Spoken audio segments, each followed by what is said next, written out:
বাহিৰে কলৈ যাব অনান্যটিক বন্দী কৰিবলৈ অতি বিঘৰ অপৰাধ সিহঁতে দৈত্যতাৰ মহাসুল অপহৰণ কৰিছে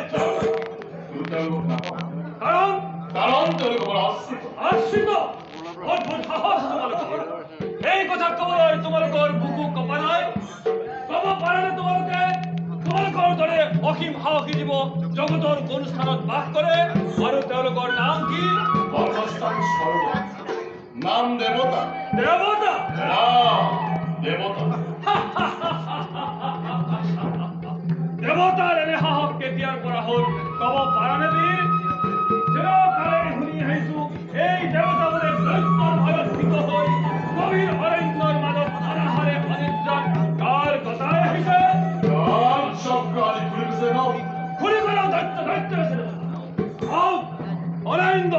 দৈত্যৱতী আদেশ অনন্যটিক দি আশ্ৰয় দিব বিকল হস্তি ভুগিব লাগিব আৰু আমি সেই আদেশ পালন কৰিবলৈ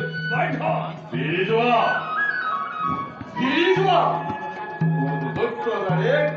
বাতুলতাত পৰিণত হ'ব মৰা কিয় ভুল বুজিছা তোমালোকে হৰেন্দ্ৰ এতিয়া কৈছো মহাসুল ফিৰাই দিয়া অন্যথা বিকল শাস্তি ভুগিব লাগিব